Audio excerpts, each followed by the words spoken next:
Observe the man who is universally loved. See how he shares his every doubt, his every hope. He is authentic, he is transparent. He is a walking corpse. His grave is dug by the very hands that applaud him. You have been taught that vulnerability is strength. This is a lie, a lullaby sung to you by the powerful, designed to keep you predictable, manageable, and weak. This is a lie we are about to shatter, for the world is not governed by saints, but by masters of perception. And the first lesson of power is that it grows in the dark. This modern cult of authenticity, this relentless pressure to be an open book, is the most insidious trap ever laid for the ambitious.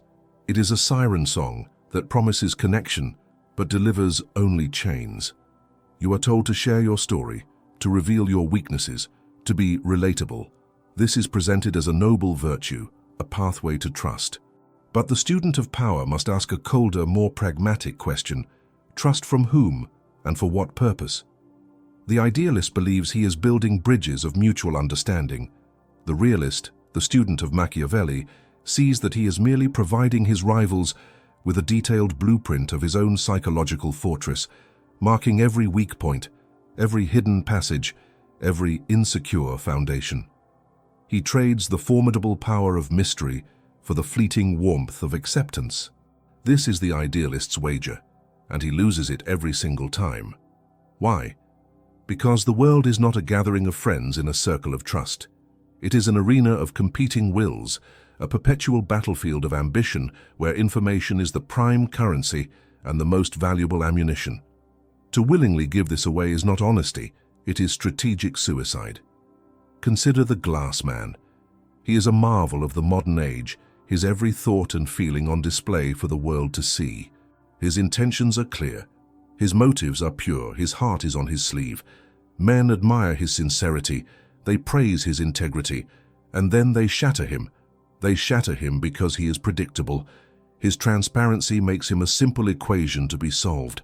His rivals know precisely which words will wound him, which fears will paralyze him, and which vanities will manipulate him. His allies know the exact limit of his resolve and will push him to it and no further. He telegraphs his every move, believing his noble intentions will protect him. But in the calculus of power, intentions are irrelevant. Only outcomes matter. When a leader admits his self-doubt to his subordinates, he does not foster loyalty. He invites challenges to his authority. When a negotiator reveals his true desperation, he does not garner sympathy. He ensures he will receive the worst possible terms. When you confess your deepest anxieties to those around you, you are not building intimacy. You are handing them a loaded weapon and trusting them never to pull the trigger. But men, as Machiavelli observed, are fickle, ungrateful, and driven by self-interest. They will pull the trigger the moment it benefits them. The glass man is broken not out of malice, but out of simple, brutal opportunity. His nature invites his own destruction. His supposed virtue is, in fact, his fatal flaw. Now turn your gaze from the glittering shards of the broken glass man and behold the fortress. This is the doctrine of the veiled prince. The prince understands a fundamental and eternal truth. True power, the kind that intimidates and endures, is not born from what is revealed, but from what is deliberately and masterfully concealed. His charisma is not light and airy. It is a heavy gravitational force, born of substance, depth, and shadow. He is not an open book. He is a locked vault. While others are busy broadcasting their every passing emotion, the prince is silent. He observes, he listens, he gathers information while revealing none of his own. His composure in the face of chaos is not a sign of emptiness, but of profound self-control. This very opacity becomes his greatest weapon, for human nature abhors a vacuum. When faced with the unknown, men do not see nothing. They project everything.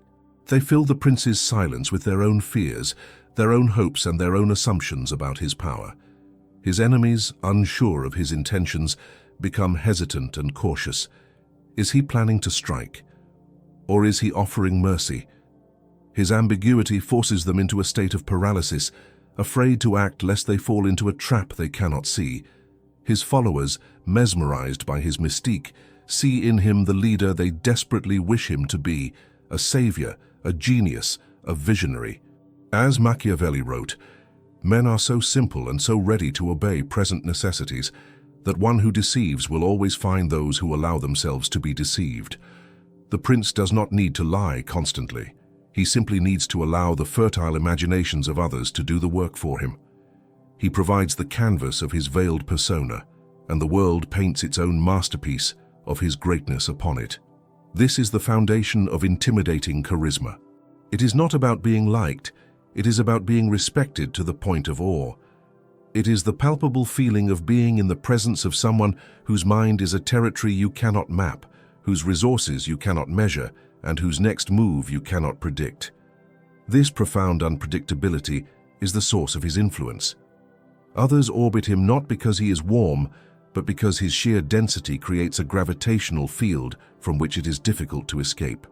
They spend their time and energy trying to understand him, to decipher his signals, to win his favor, because they instinctively recognize that his knowledge and intentions hold the key to their own fortunes. To move from the fragility of the glass man to the invincibility of the fortress, you must first embrace this principle. You must learn to speak less and observe more. You must master your own emotions, treating them not as truths to be shared, but as variables to be controlled. You must become the architect of your own perception, building walls not of stone but of silence, composure and calculated ambiguity. For the glass man is shattered by the first stone thrown in the dark, but the fortress stands eternal, its power magnified by the very shadows that conceal it. Comment, "The unseen hand," if you comprehend this first truth. Subscribe, for in our next lesson, we will give you the tools to become the architect of this fortress. You have constructed the fortress of the veiled prince. Its walls are built of silence, its ramparts fortified with ambiguity. This opacity protects you, but a fortress is merely a defensive structure. It is a monument to security, not a vehicle for conquest. To project power, to bend the world to your will, you must become more than a guardian of secrets. You must become an architect of realities. The tools for this grand construction are not steel and stone, but a profound and unsentimental understanding of the human material you must work with. The first tool is observation, not as a poet, but as a physician dissecting a cadaver to understand its mechanics. The second is the manipulation of hope, not as a priest but as a general directing the morale of his army. To possess intimidating charisma is to master the art of building a world in the minds of others, and then inviting them to live inside it under your rule. This is not magic. It is a science of the human soul, and its principles are as cold and immutable as the laws of physics. The first and most essential instrument in your arsenal is the mastery of the terrain. Before an architect can build, he does not impose his vision upon the land. He studies it. He learns its contours, its strengths, its hidden fault lines. He respects the unchangeable realities of the bedrock. For the prince, the terrain is human nature itself. The fatal error of the idealist is his attempt to change this terrain, to make men more noble, more honest, more selfless than they are. He exhausts himself fighting against the gravity of their base instincts. The Machiavellian strategist does not fight this gravity, he harnesses it. He accepts as a first principle that men are driven not by grand ideals, but by a trinity of primal forces: vanity, fear, and ambition. To master the terrain is to learn to see these forces in everyone you encounter, to map them with cold detachment, and to use them as the very foundations of your power structure. Vanity is the softest ground, the easiest to excavate. It is the ego's desperate need for affirmation. A man will betray his country, his family, and his own principles before he allows his self-image to be publicly shattered. The prince learns to identify what a person is most proud of: their intelligence, their lineage, their perceived morality, and he validates it. This is not cheap flattery, it is strategic reinforcement. By affirming a rival's vanity, you make him complacent and lower his guard. You become a source of the psychological nourishment he craves, making him unconsciously dependent on your presence. You learn to deliver criticism wrapped in a compliment, allowing a subordinate to correct his course without feeling the sting of humiliation, thereby ensuring his loyalty is not compromised. You do not argue with a man's cherished beliefs. You find the single point of vanity within them and leverage it to steer him in your desired direction. Fear is the bedrock, the most reliable foundation upon which to build. While love is fleeting and gratitude expires, fear, especially the fear of loss, is a constant and powerful motivator. The prince must become a student of what men are afraid to lose. For one, it is his wealth; for another, his reputation; for a third, his comfortable position of modest influence. The architect of realities does not make loud, brutish threats. That is the way of the tyrant, who creates hatred and instability. Instead, he cultivates a subtle, pervasive understanding that he has the power to protect or to remove these cherished things. His intimidating charisma is amplified by the unspoken knowledge that his favor is a shield, and his displeasure is a silent, creeping threat. He maintains this fear not through cruelty, but through unpredictability. An occasional, decisive, and surgically precise action against one who has crossed a line serves as a lesson to 1,000 observers. They learn that while the prince is often reasonable, his capacity for absolute ruthlessness is always present, held in reserve. This creates a state of permanent tension, a respect born from the chilling awareness of his capabilities. Ambition is the engine, the volatile energy coursing through the terrain. Every person desires something more status, more wealth, more power. The prince does not suppress the ambitions of those around him. That only creates resentment and secret enemies. Instead, he co-opts them. He presents himself as the sole gatekeeper to their aspirations. He creates a system where advancement is possible only through loyalty and service to him. He will elevate one subordinate, not just as a reward for merit, but as a public spectacle to ignite the ambitions of all the others. They see a clear path to their own goals, a path that runs directly through the prince's court. Their personal ambitions are thus channeled into fuel for his own larger designs. He binds them to his cause not with chains, but with their own hopes. They work tirelessly to strengthen his position because they correctly perceive that his ascent is the prerequisite for their own. Once you have mastered the terrain by mapping the vanity, fear, and ambition of those around you, you are ready to wield the second tool, the weapon of expectation. The ordinary leader asks the people what they want. The prince tells them what they should want. He becomes an armed prophet, a visionary who not only articulates a compelling future, but also possesses the power, virtue, to make it a reality. He identifies the great, unspoken anxiety of his time, be it social chaos, economic uncertainty, or a feeling of collective decline, and he gives it a name. He becomes the first to articulate the ache that everyone feels but cannot express. In that moment of articulation, he seizes control of the narrative. He then presents a bold, clear vision that is not just a solution but a salvation. His vision is not a humble proposal, it is a prophecy. He does not say, "I believe we should do this." He says, "This is where we are going. This is our destiny." This language of inevitability is profoundly charismatic and deeply intimidating. It reframes the entire political landscape. Suddenly there are only two choices: join the inexorable march into his promised future, or be left behind, relegated to the dustbin of history. By creating and weaponizing expectation, he makes resistance seem not just futile, but a form of self-sabotage. To oppose him is to oppose the very hope he has instilled in the hearts of the people. This is how the architect of realities builds his cathedral. He uses the base materials of human nature as his foundation, and erects upon it a grand vision so compelling that men will willingly labor their entire lives to see it completed, forgetting that the true monument being built is the eternal edifice of his power. You have mapped the terrain of human nature and forged the weapon of expectation. You understand the raw materials of your subjects, their vanities, fears, and ambitions. But a pile of bricks, no matter how well understood, is not yet a palace, and a sword, no matter how sharp, is useless until it is wielded in a grand design. Now begins the true work of the sovereign artist, the construction of a system so complete, so interlocking, that your influence ceases to be a matter of persuasion and becomes a fundamental law of your environment. You will now build the architecture of reliance, a structure where you are not merely admired or followed, but are as necessary as the keystone in an arch.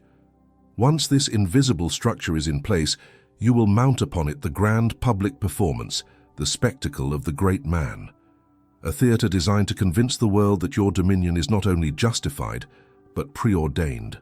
The first phase of this construction is the architecture of reliance. The common leader, in his quest for affection, makes himself useful. The prince, in his quest for absolute stability, makes himself indispensable. There is a vast and critical difference. Usefulness is transactional and temporary. The moment a more efficient tool appears, the useful man is discarded. Indispensability is structural.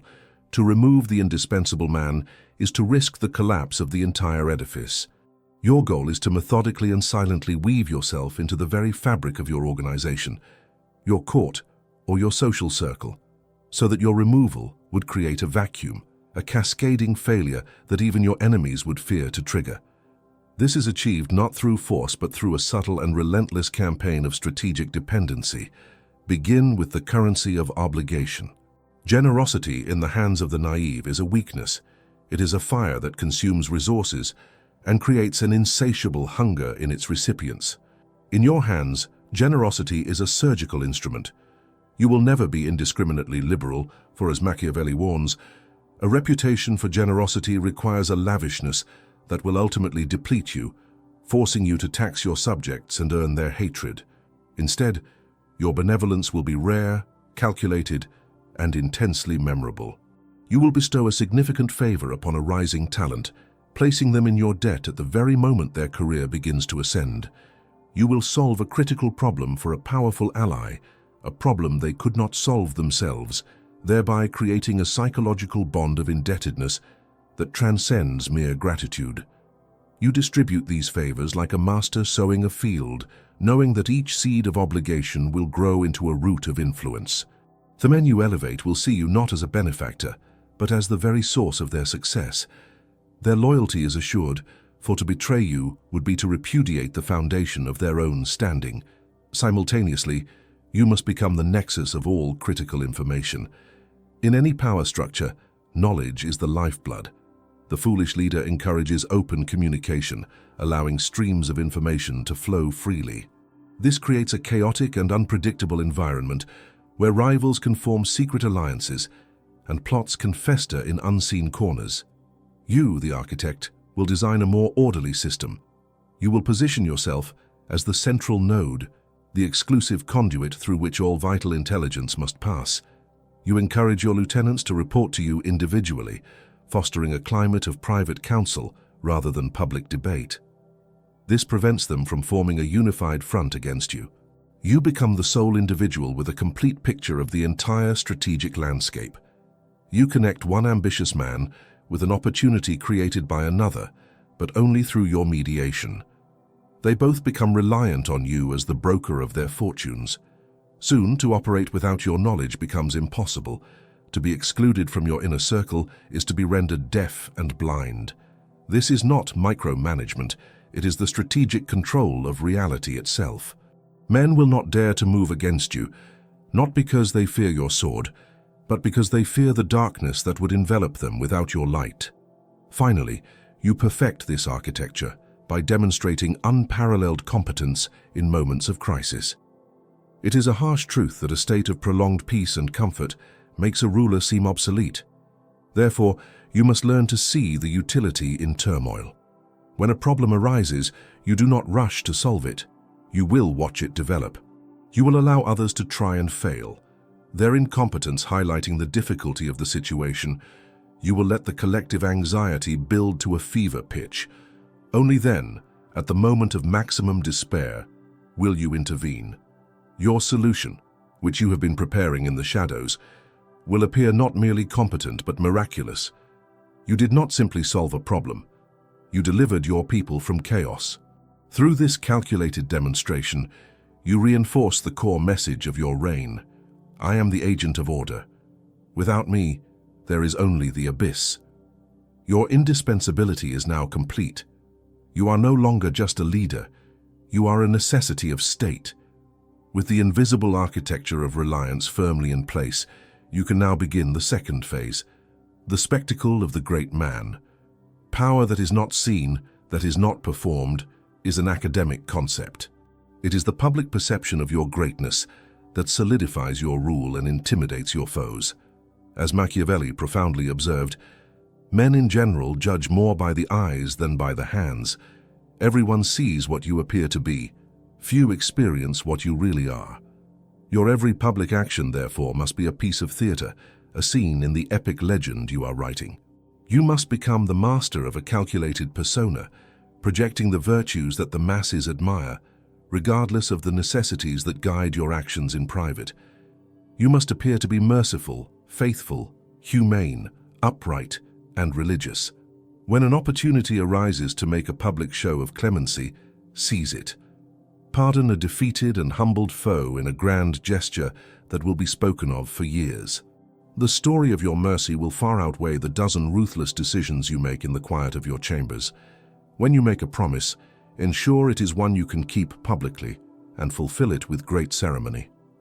This single act of visible fidelity will build a reputation that can absorb the impact of numerous necessary betrayals that no one will ever see. You will learn to perform these virtues as an actor performs a role, with absolute conviction in the moment for the benefit of the audience. The few who know your true nature, the few who experience what you really are, will be too close to your power, too dependent on your structure of reliance to ever dare expose the reality behind the mask.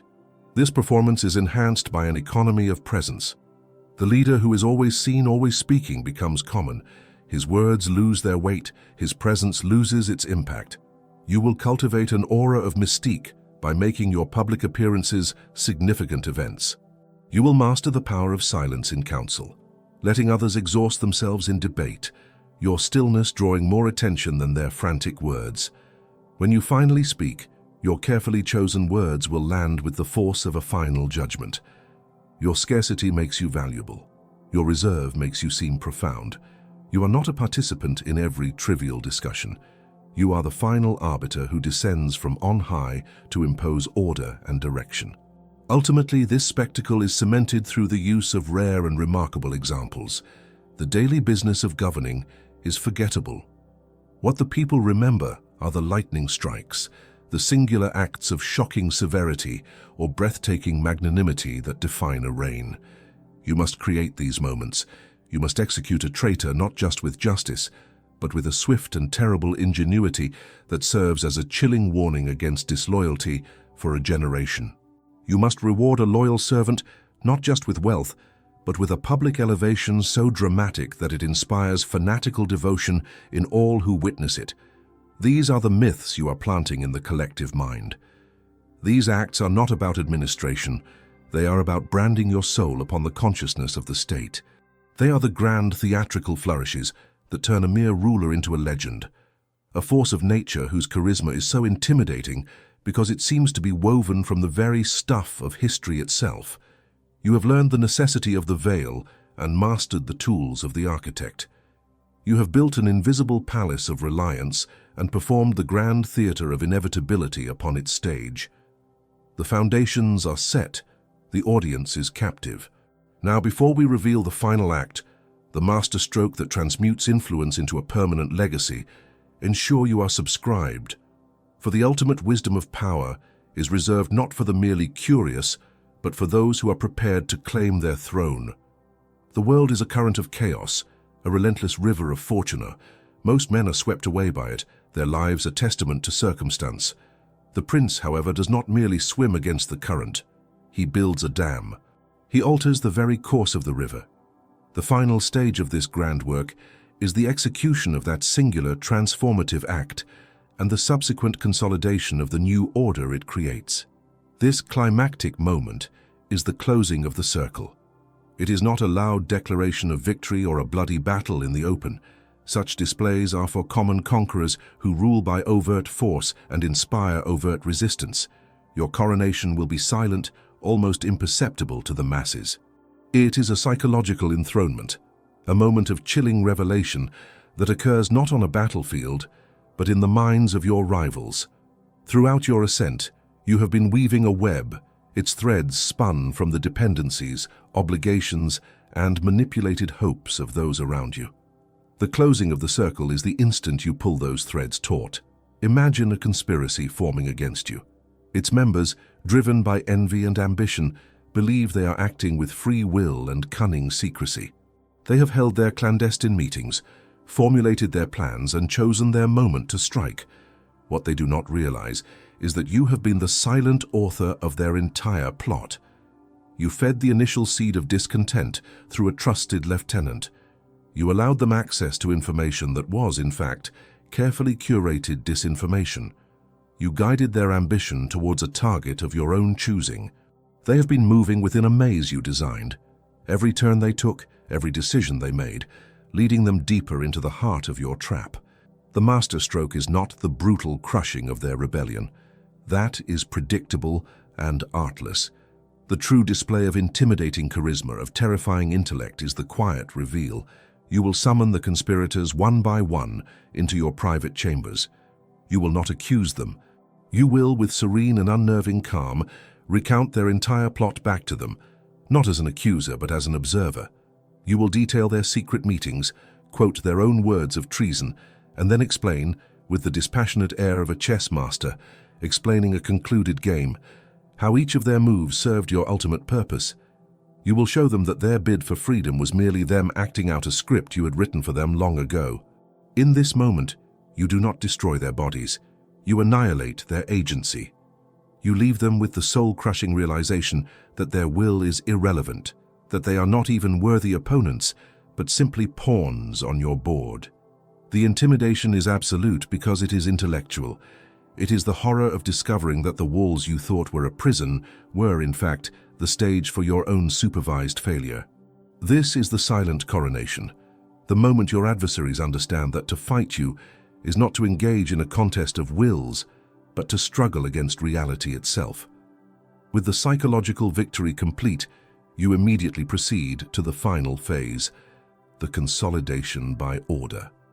The true mark of a prince is not the ability to win power, but the genius to keep it. A victory, no matter how brilliant, is just a fleeting event. It is a flash of lightning. A legacy is the climate you create in its aftermath. As Machiavelli instructs with chilling clarity, injuries ought to be done all at once, so that, being tasted less, they offend less. Benefits ought to be given little by little, so that the flavor of them may last longer. The closing of the circle was your singular decisive injury. It was swift, surgical, and psychologically devastating to your opponents. Now, you pivot instantly. You do not gloat. You do not celebrate your triumph. To do so would be to display a vanity unworthy of your station. Instead, you begin the work of building the new reality, the new status quo that renders your position unassailable. Your first act is to establish new laws and institutions. These are not merely rules, they are the codification of your power. You will restructure the very system that produced the previous threat. The old networks of communication are dismantled. The power bases of your former rivals are dissolved and redistributed amongst those whose loyalty has been forged through dependence upon you. You create new committees, new titles, new procedures, all designed with the singular purpose of making your authority the central and necessary gear in the machinery of state. The system itself now defends you. To challenge your position is to challenge the established order, to threaten the stability that everyone, even your humbled enemies, now relies upon for their own survival. Your will has become the law. Simultaneously, you begin the slow, deliberate distribution of benefits. The properties seized from the conspirators are not kept for yourself. That would be seen as mere greed. They are awarded, piece by piece, to key figures and groups whose support is critical. You bestow a minor title on one, a lucrative contract on another, a position of honor on a third. Each gift is delivered personally, a calculated act of magnanimity that strengthens the bonds of obligation. The flavor of your benevolence lingers, creating a broad base of support from those who now have a vested interest in the preservation of your reign. You have replaced a concentrated threat with a diffuse network of loyalty. You have transformed the spoils of victory into the foundations of a lasting peace, your peace. This is the ultimate expression of intimidating charisma. It is no longer reliant on your personal mystique or your theatrical performances. It has been embedded into the very structure of the world you inhabit. Your power is now like the air. It is everywhere and nowhere. It is in the laws that govern men's lives, in the ambitions that drive their careers, and in the order that protects their property. You have achieved what Machiavelli called the goal of the prince-founder. You have not just ruled a state, you have created one. Your charisma is intimidating because it is no longer just personal, it is institutional. Your presence is the guarantee of stability, your absence, the promise of chaos. You have transcended the role of a mere man of power and have become a principle of order. This is the final victory. It is not a crown of gold placed upon your head, but the silent, unassailable understanding in the hearts of all men that your reign is not a temporary condition, but the permanent state of things. You have not simply won the game, you have become the board.